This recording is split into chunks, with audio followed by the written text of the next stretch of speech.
If you're wondering if Fiverr can demote you from, let's say, seller level 2 down to seller level 1, well, unfortunately, the answer is yes. How do I know? Because I experienced just that very recently, and I learned my lesson the hard way. So if you want to avoid what happened to me, keep on watching this video because that's what we're going to talk about today. Plus, I'll give you some tips on how to get back on track. So if you're ready, let's get started.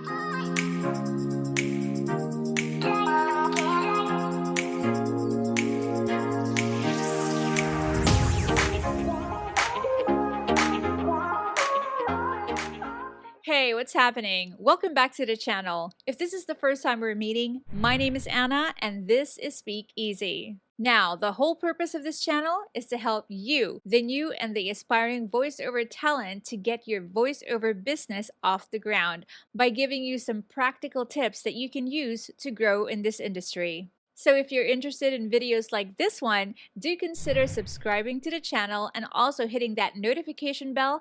This is just so you know if I have new videos out so you can check it out as soon as you can. Let's get to the meat of this video. This is what happened. So as you know, I've been working really hard on my Fiverr gig. So I've been giving you tips as I learned them because I'm still fairly new in the platform and I'm still testing out the ropes and learning it. And as I go along, you know that I share them with you. So what I learned was Fiverr can actually take you down from a seller level down to another level. So in my case, it was from seller level 2 to seller level 1. And you all know I worked so hard to get to level 2. And lo and behold, one day, Fiverr sends me a message telling me that they have demoted me from seller level 2 back to seller 1. Oh no! And it took me forever. Well, not forever, but I did work hard to get to seller level 2. So after receiving the prestigious level 2,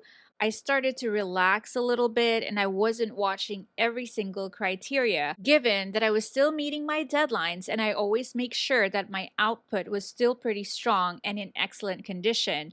But what I missed out is my response rate. And that's what Fiverr told me. It was because of my declining response rate that they were demoting me back to seller level 1. And that's really my fault. So this is exactly where I missed it. I wasn't responding quick enough when it comes to new customers. Why wasn't I responding quick enough to these new customers? Because some of them were just asking me random questions, and some of the projects that they were asking me for, I knew that I wasn't going to be interested in it for whatever reason. So I took my time in responding to them, not knowing that one thing would actually affect my seller level. And really, I was super shocked that Fiverr would do that. But they are really serious about all the criteria that they give us to maintain our seller level. It's not just to get there, but to maintain the seller level we have. So when I haven't been answering these messages quick enough, my response rate actually went down to 100% to 84%. And my average response time was 7 hours. And I have to admit, that's pretty bad, right? You're not supposed to treat any clients that way. And now I'm much more careful with everything that I do. So I have been responding to all the messages that I get. And now I'm here to tell you how to get back on track. But before that, if you're finding value in this video, do give me a thumbs up right now and also share this video to that friend of yours who you know wants to become a voiceover talent as well. All right, back to the task at hand. What can we do to get our response rate back up? Step number 1, acknowledge the issue and take responsibility. Just accept that you made a mistake, but remember, it's not the end of the world. Step number 2, come up with a strategy to improve your response rate. Let me share some of the tips that I'm planning to implement myself. The first step I'm going to take is to prioritize communication.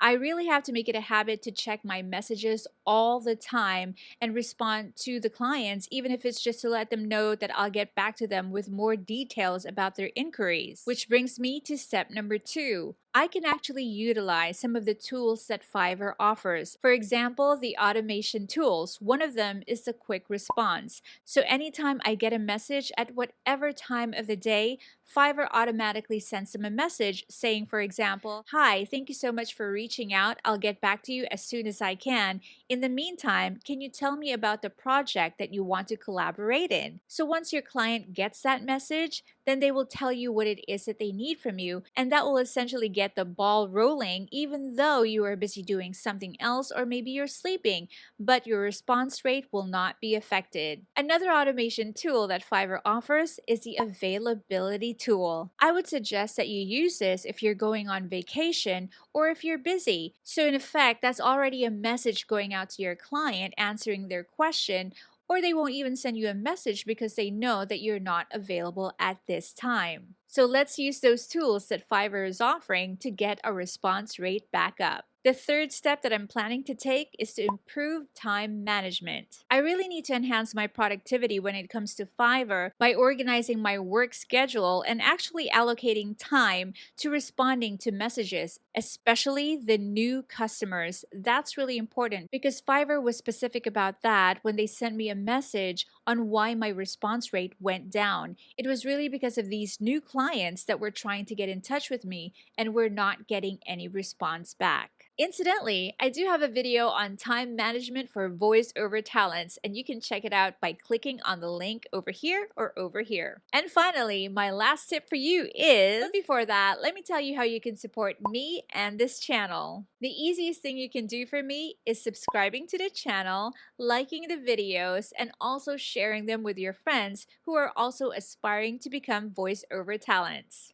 Another way you can support this channel is by not skipping any of the ads in the videos. And just in case you still want to send me some love, there's always super thanks. That's the heart icon with a $sign in it at the bottom of the screen. Just hit that and send some love my way. But please do know that however which way you want to support this channel, I'm very grateful to each and every one of you. And finally, I have my last tip for you today. It's really essential for you to know, especially if you're a home-based voiceover, that communication is key in this business, especially on a platform like Fiverr that requires you to maintain a 100% response rate to keep your level or to move up to the next level. And even outside of the platform, it really is important to acknowledge all the messages that you are receiving, whether or not that person actually becomes a client or not, because you never know. They might have a project for you in the future, if not right now.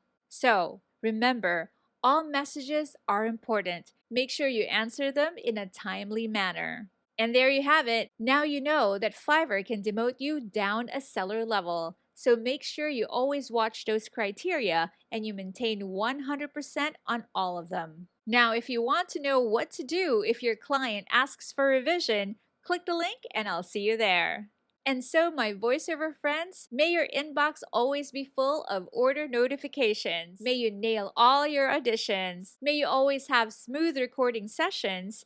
And may your clients never ask for revisions. And with that, I'll wish you all a fantastic day and I'll see you in my next video. Cheers!